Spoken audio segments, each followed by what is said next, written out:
Čau, mēs esam klāt galerija centrā, un šobrīd mēs iesim jautāt cilvēkiem, kā viņi rūpēs par siltumu savā mājoklī. Tieši tā. Vai jūsu dzīves vietā, kur jūs dzīvojat, šobrīd ir silti? Protams. Vai jūs rūpēties par siltumu izolāciju tad, kad nav silti? Protams.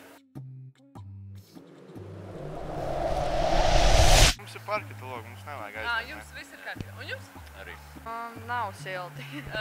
Vai jūs rūpēties kaut kā par to, lai būtu? Jā, mēģinām tā kā sakurināt. Vai arī esat rūpējušies par to, piemēram, nobloķējuši tās vietas, kur pūš augstumu iekšā? Jā, ar putekļplāstu. Nē, manā mājā nav augsti. Jums nepūš vējš ne no logiem, ne no durvīm, viss ir kārtībā? Jā.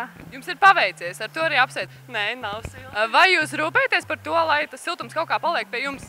Nu, istabā, jā, rūpējamies, kurinam krāsni. Vai esat domājuši, piemēram, par siltumu izolāciju? Logus aizlīmējuši ciet, varbūt siltinājuši ar kādiem siltuma Porcelānu esam likuši uz logiem, lai siltums neiet ārā. Un kā jums palīdz? Mēs drusciņi palīdz, jā. Vai vējš nepūš pa logiem, durvīm un tam līdzīgi neesat saskārušies ar tādu problēmu kā siltuma izolācijas trūkums? Nē. Tad jums ir paveicies. Nē, galīgi nav silti. Vai jūs kaut kā rūpēties par to, lai siltums paliek pie jums un nepūšās ārā, ja tā ir problēma? Jā, visu laiku kurin māju. Vai esat mēģinājuši arī kaut kā izolēt to, lai siltums neiet ārā? Jā, pieliekot segas priekšā logiem. Protams, tā, kad bija augsts laiks, tad man bija tāda problēma, kad bija -20. Un jūs cīnījāties ar to kaut kādā veidā? Kurināju vairāk.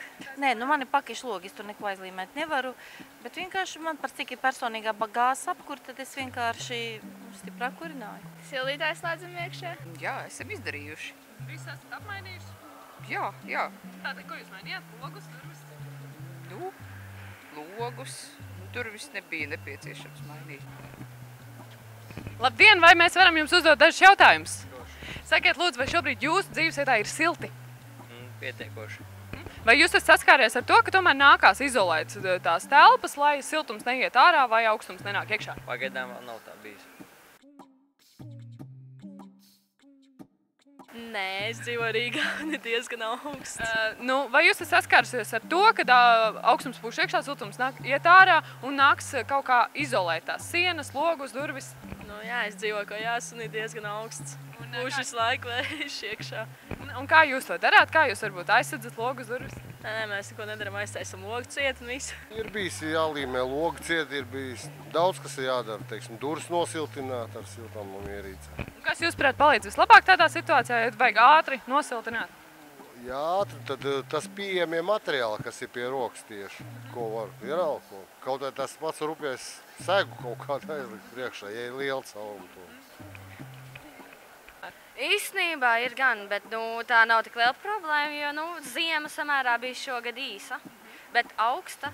Bet man mājā ir normāla apsildināšana, viss it kā ir labi. Man priekš maniem viss labi. Uztaisīt jaunas logus. Ielikt jaunas logus. Jā. Labi, un jūs? Mājās ir augsti. Un kā jūs cīnaties par to, ja cīnaties?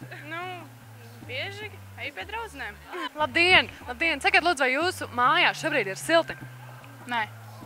Sakiet, lūdzu, kā jūs cīnaties pret to, lai tomēr silti būtu? Es taisu logus ar plēvi ciet. Ar plēvi. Kādai jūs dodat priekšroku melno plēvi, caurspīdīgo, zilu, zaļu, visādi? Es melno, tāpēc, kad, ja tad nevar redzēt ārā neko. Es gribēju teikt, ka jums ļoti skaists acis. Paldies, mēs esam no Čau TV. Paldies. Pagaid, es gribu tagad paprastīt. Es atvainojos. Labdien, drīkst jums pajautāt pāris jautājumus vienkārši. Labi.